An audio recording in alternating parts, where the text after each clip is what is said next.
The regular season has wrapped up for the Nashville Predators, and now it's time to ask ourselves, can you believe this?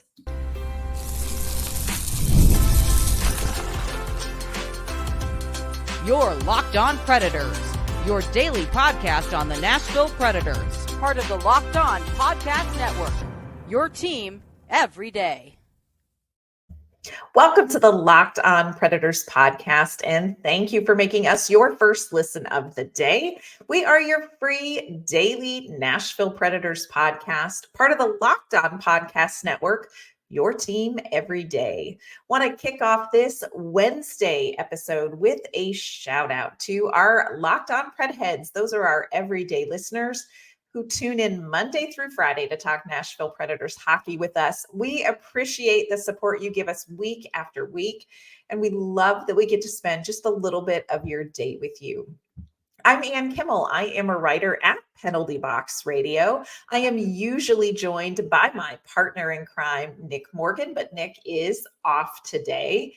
The Nashville Predators finally know where they will sit in the final standings for this season, but we don't know for sure who they're going to face in the first round as of the time of this recording. On today's show, we're going to talk about the playoff outlook as it stands right now, and we're going to have some real honest conversations about how Nashville performed this regular season and whether we would have believed these results or not. Before we dive into all of that, we want to let you know that today's episode is brought to you by Game Time. Download the Game Time app, create an account, and use code LOCKEDONNHL for $20 off your first purchase. While the Nashville Predators could not lock up the wild card number one spot in the Western Conference themselves Monday night against Pittsburgh, they did get some help locking up that spot from a relatively unlikely source. Yes, my friends, you all need to thank John Hines. That's a sentence that maybe doesn't get said very much in the Nashville Predators fan base, but with their win Monday, the Minnesota Wild over the LA Kings, that essentially has given Nashville the number one wildcard spot in the West locked up. So now the question becomes, who's going to be in that second wildcard spot? It's going to be between Vegas and the LA Kings. We're going to see how those games flesh out over these last couple days of the regular season. We know where Nashville sits. At the time of this recording, we still don't know for sure who the Predators are going to face in the first round of the playoffs. According to playoffstatus.com, it is very likely going to be Vancouver. It's a 96% chance that Vancouver is going to win the Pacific Division, which means that Nashville would play them in the first round. As of the time of this recording, Vancouver is playing the Calgary Flames. It was on my TV in my office right over there, but I had to turn it off because you could see the reflection in my Rene jersey. It was very distracting. Plus, I'm just here to talk to you all. But it was the Canucks were up 3-0 in the second period when I turned it off to record this episode. So I really do think we need to prepare for a Canucks series, and that is something that Nick and I are going to do before that first round kicks off. You know, once the dust is kind of settled from the regular season, once we have the official word who the Predators will face in the first round, you know that Locked On Predators is going to have all sorts of in-depth previews. We're going to have a crossover episode with whoever we face in the first round, and we're going to talk about keys to the games coming up in the postseason. But before we take the time to look ahead to the playoffs, it's always smart to pause and take a minute and look back. And today, that's what we're going to do. We are going to look back at the regular season after it's wrapped up. And one of the fun things that you can do, and maybe fun, maybe embarrassing, let's just be real, is to look back at those preseason thoughts and predictions and see just how right or wrong people have been. And that includes Nick and I here. So I spent some time over the last couple of days rewatching some prediction episodes that we put out in the last off season and kind of gauging, how right were we, how off were we about what the Nashville Predators actually were able to accomplish in the regular season. And so today we are going to play Ripley's favorite game. We are going to play Believe It or Not. So it goes something like this. I'm going to ask a question and then we'll talk through, would we have believed that in October before the regular season started, and kind of walk through what was believable or not believable about what really happened in the regular season. So let's jump in with this one. Would you have believed it or not if we had told you in October that the Predators would make the postseason, and it wouldn't be because games were won by Juuse Saros? Now, there's two different questions in there that may have two different answers. I think you're hearing right now a number of people, whether it's local people who cover the Predators or some national folks who jumped into this, talking about, well, I'm not surprised the Predators made the postseason. I said that, they could.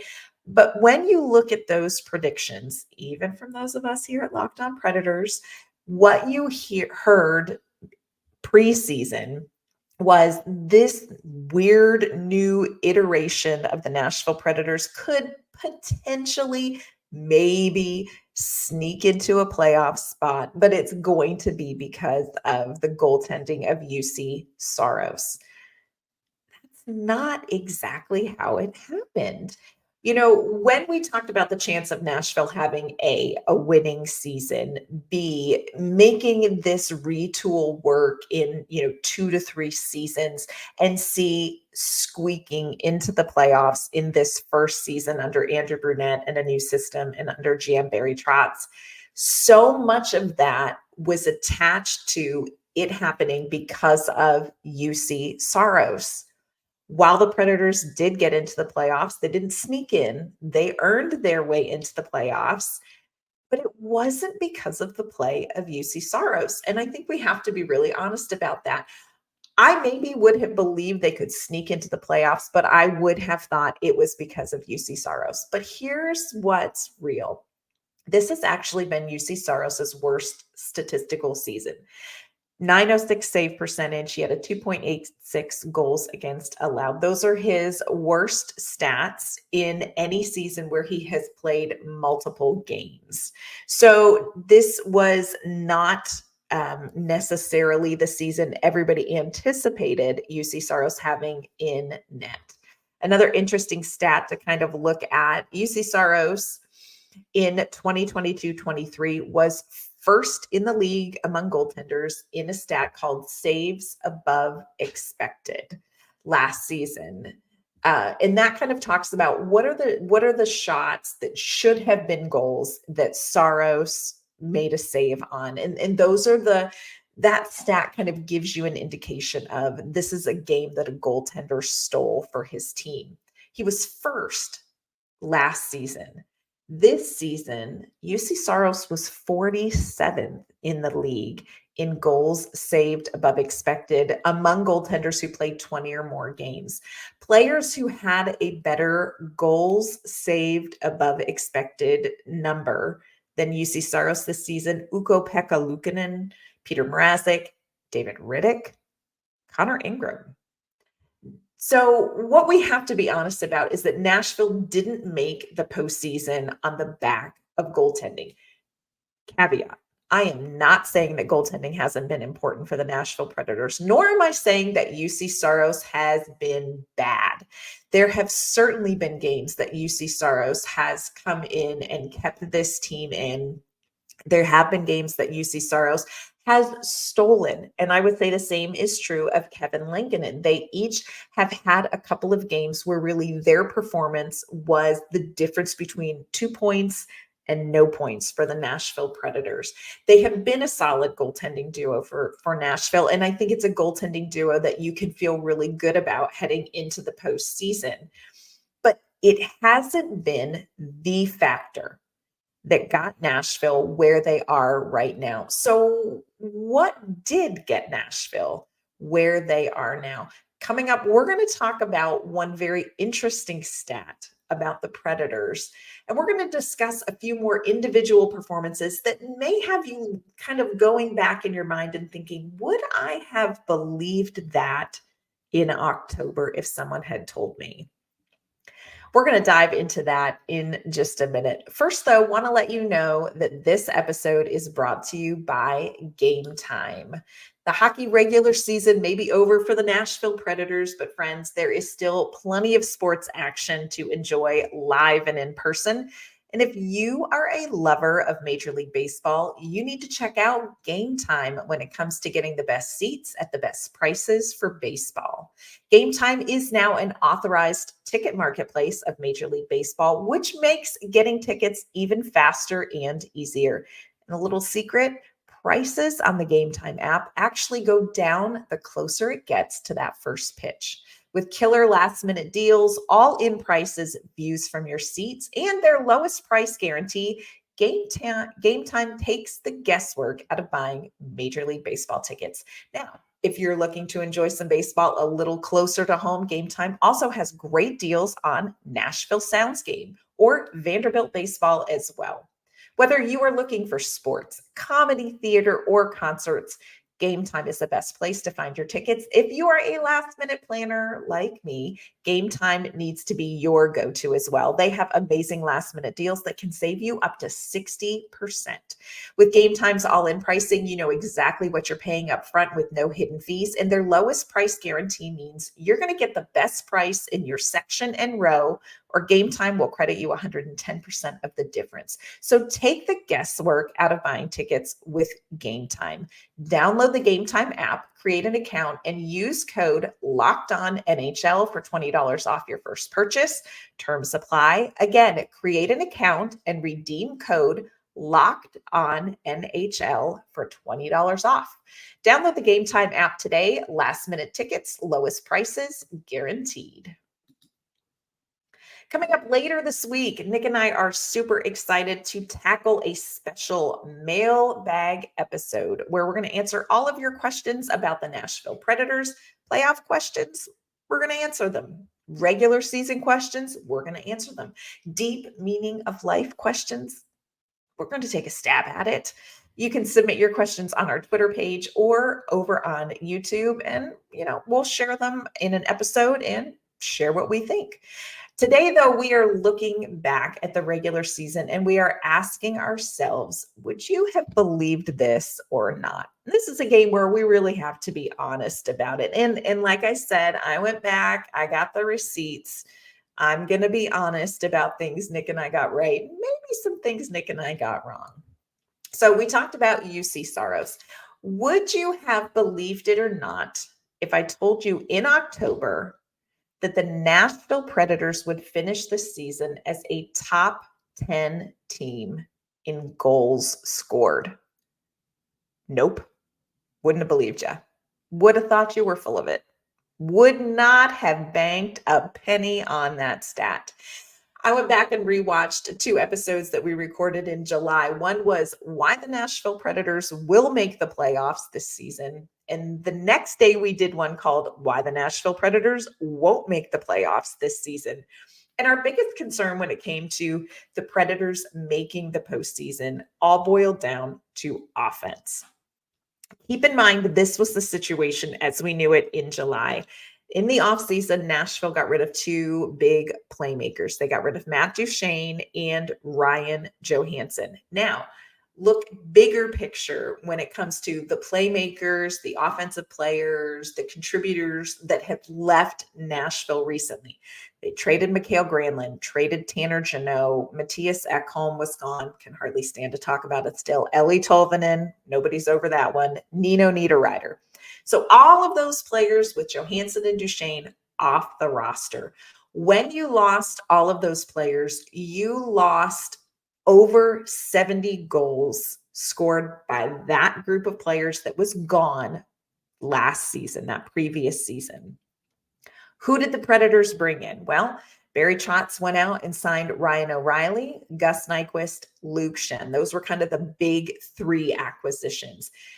The three of them combined in 2022-23 for just 31 goals. So you lost over 70 goals. Watch those go out the door with these players.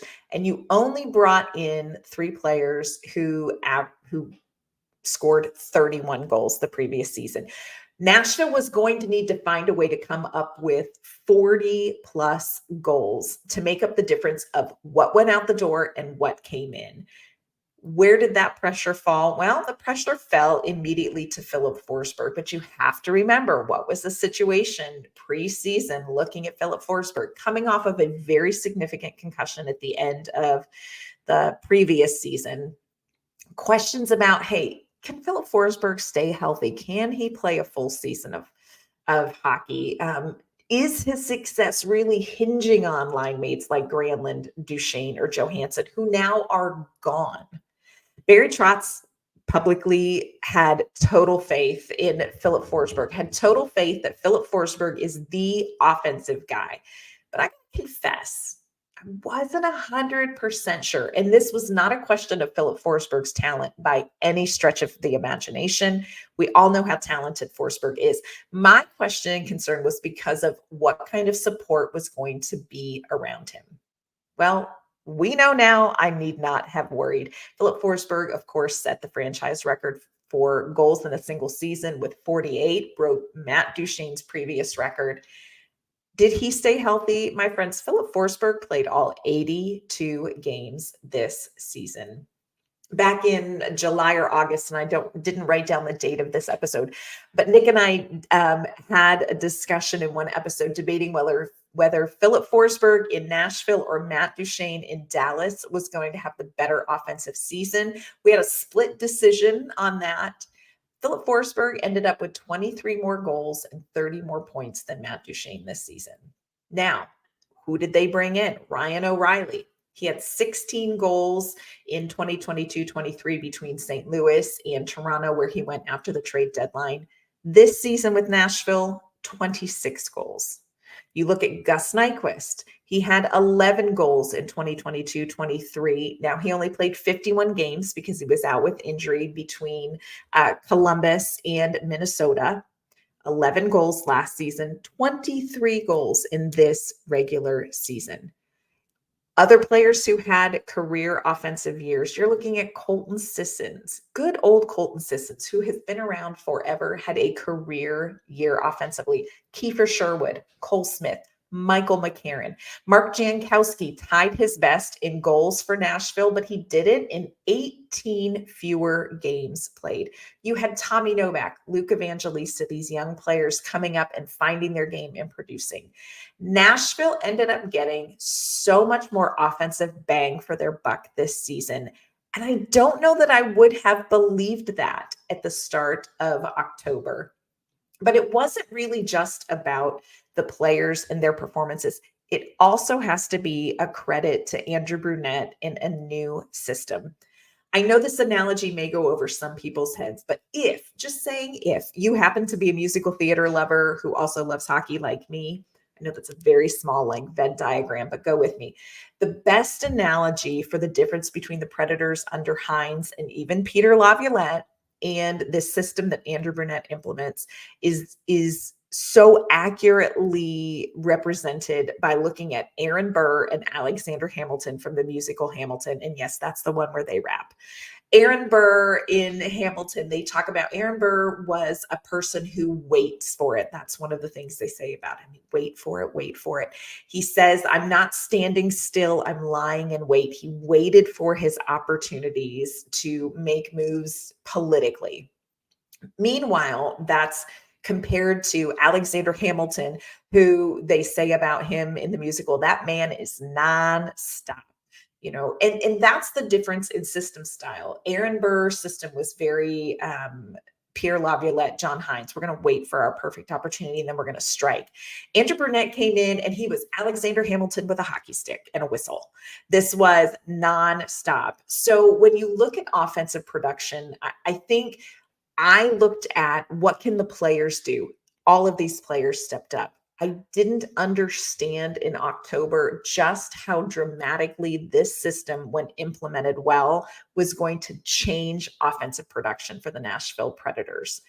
I would just not have believed that Nashville could finish near the top 10 in goals scored this season. In 2022-23, 223 goals scored. I know that's a lot of twos and threes. This past season, 266 goals scored by the Nashville Predators. They scored 43 more goals than last season, if my math is correct. We'll see. Along that same line, real quick, want to ask yourself and be honest. Would you have believed it or not if I told you Gus Nyquist was going to have a career year with the Nashville Predators this season? If you said, oh, yeah, I knew Gus Nyquist was going to have a career year with the Predators, your legs are hot because your pants are on fire, my friend. When Barry Trotz signed a 33-year-old, soon to be 34-year-old Gus Nyquist back in the offseason, I think most people wondered about it. It was a 2-year, $6.37 million deal, and everybody went, how are you going to get your money's worth when you've got a guy that's 33 years old, coming off of an injury, only had played a few games in Minnesota since recovering? People were wondering, okay, what's this guy going to bring? Yes, experience in the locker room, but what are the nuts and bolts of his game? Like, what is he going to do on the score sheet for this Predators team? My friends, Gus Nyquist came in here and had career high in assists and points. He had his third best season in goals scored. 81 games played. He would have played 82, but he got rested a game. 23 goals, 52 assists, 75 points. The plan was to use him with younger players. Cody Glass was a name that was mentioned. Of course, we all know that ended up not happening, and he ended up playing with Ryan O'Reilly and Filip Forsberg. And my friends, magic happened. We didn't know about his health.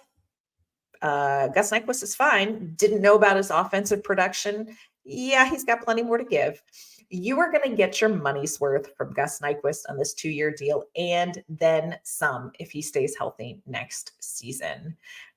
One of the things, too, that I will tell you that I adore about Gus Nyquist, and also sometimes find a little bit like, come on, man, is that when you ask him about this season, when you ask him about his production, you ask him about his playmaking, he always says, I play with some really, really good, line mates. And it's not that he's wrong, but just once I want Gus Nyquist to go, I am so good at hockey, because he is, but that's just not who he is. He's not going to say that. Coming up, we are going to talk about some potential award nominees. Did we see that coming? And we're going to talk about some contract extensions that maybe were met with some surprising responses this season. First, though, want to let you know today's episode is brought to you by Monopoly Go. Look, we've all been there either as a player or a fan. It's the end of the second period. Scoreboard's not looking good. You're feeling low. You're not sure your team can pull out a win. That, my friends, is when you dig deep, you lift your head up, and you say to yourself, time to get back in the game, pull off some bank heists, and take as much of my friends' money as I possibly can. That's right. The smash hit mobile game Monopoly Go lets you compete with your friends to get the most riches and the biggest empire. It's the Monopoly you love, but on your phone anytime, with tons of new twists, including leaderboards to compare your progress to your buddies. There is so much to do. You can play on countless dynamic Monopoly boards, make your friends bankrupt by smashing their landmarks with a wrecking ball. You can charge other players rent for your iconic properties. You can even work with your friends to crack open community chests and in tournaments to get extra rewards and climb the leaderboard. So get back out there, put on your game face, and download Monopoly Go now, free on the App Store or Google Play. We are playing a hockey-themed version of Ripley's Believe It or Not on today's episode. We've talked about Juuse Saros. We've talked about offensive production. We have talked about Gus Nyquist. Let's talk about some awards conversations.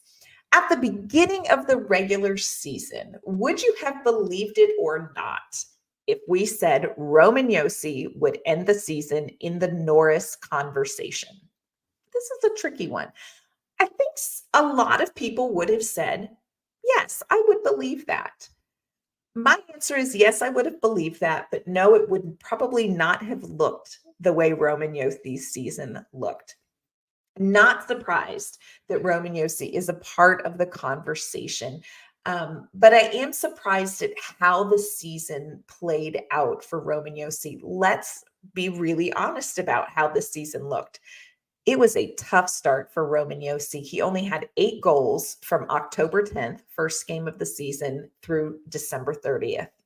Only 8 goals in 20, and he had 29 points in the first 37 games of the season. So it was a slow start. It was also an adjustment period defensively for Roman Josi in the entire defense with this new system. We all kind of talked about how this new system was going to be offensively and how it's going to look different offensively. But I don't think we really understood the adjustments that the Blue Liners were going to have to make to play the system the way Andrew Brunette wanted it to go. And also to adjust to like, hey, Juuse Saros needs something different from the defense in front of him as well. And I think it took some time for Josi and in the defense in general to really figure out where they needed to be, where to push, where to pull back, and how to get Josi's offensive-minded game going. But it did get going, my friends. We talked about 8 goals and 29 points in the first 37 games of the season. During that 18-game point streak that the Predators had from mid-February till the end of March, he had 8 goals, 24 points in just 18 games. It was a tough start, but Roman Josi finished this regular season playing some of the best hockey of his career and playing exactly where you want him to be to go into the postseason. That's how you need your star to be performing to head into the postseason. So while I can honestly say I'm not surprised that Roman Josi is in the Norris conversation, I didn't necessarily see his season going the way it has. And I didn't necessarily think even midway through the season that he was going to recover and show this level of play that he has through the back half of the season. So for me, this was a yes, I would have believed it, but no, it didn't play out exactly like I thought that it would.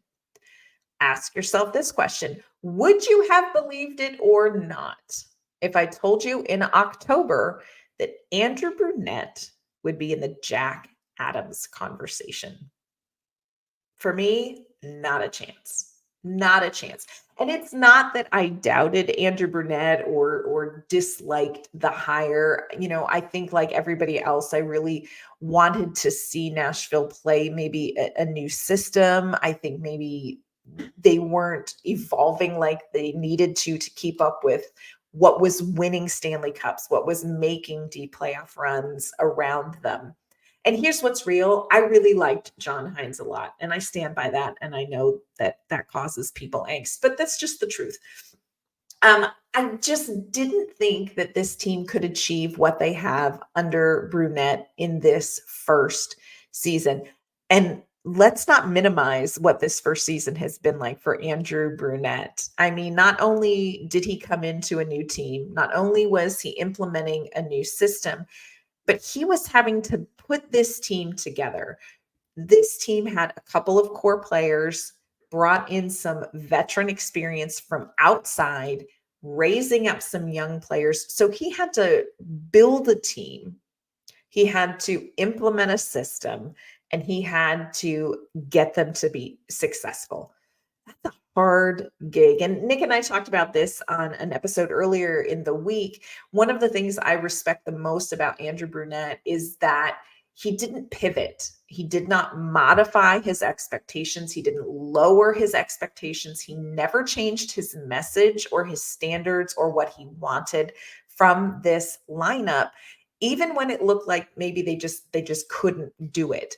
He really squeezed the most out of this roster that he possibly could. And I don't know that I really saw that happening, especially in his first year. You know, 3 years down the road, 4 years down the road, if Andrew Brunette was still here and the team had slowly worked their way back, I would say, okay, yeah, Yeah, Jack Adams. Okay, I can see he's earned that.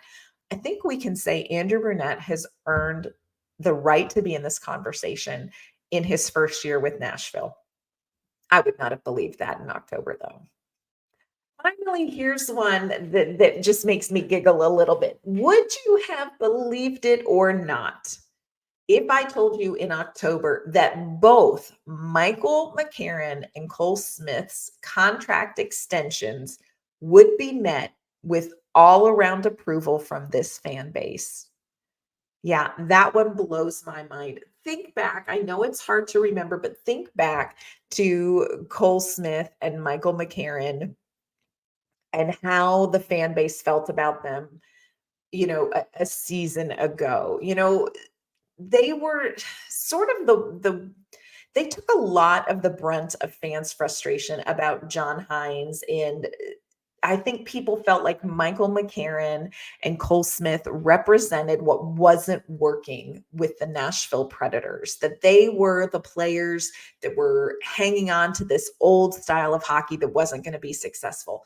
What I love is that Michael McCarron and Cole Smith have become such an integral part of this new system, and they've been so successful. And when it came time to reward them for a job well done, this fan base said, you know what? We need them, and they've earned this. Michael McCarron signed a 2-year, $1.8 million deal. It was announced on February 16th. It was announced the day after that 9-2 Dallas loss, which timing, that was terrible because, it was something that had been in the works before that. And it seemed kind of hard to be excited about anybody signing after that loss. Well, we all know how it went after that. Cole Smith signed a 2-year, $2 million deal on January 24th. If I would have told you those deals in the beginning of October, I think fans would have rioted. But McCarron and Smith have really been so important. That fourth line really, you can't underestimate how critical that they have been. When Sherwood Smith and McCarron take the ice, something is going to happen, full stop. They have played their part well, and they've had some fantastic offensive seasons. There was a lot, friends, if we're honest, we just didn't see coming in October. And now that we're here, now that we're in a position to predict what may happen in the first round of the playoffs, are we going to be right or are we going to be wrong? Well, we'll see how that all goes. But I think there were some really surprising things that we would not have believed in October that happened this regular season with the Nashville Predators. Now, what do we think is going to happen in the postseason? That's something that we're going to talk about in some future episodes here at the Locked On Predators podcast.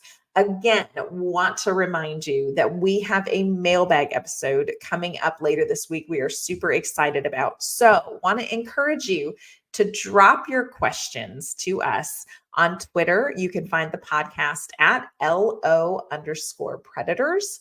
You can also comment on our YouTube channel on our videos. You can find us there. Just search Locked On Predators.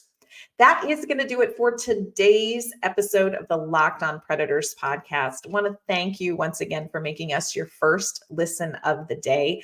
We are going to be back with an all new episode tomorrow. We hope you'll join us. Have a great Wednesday, everyone.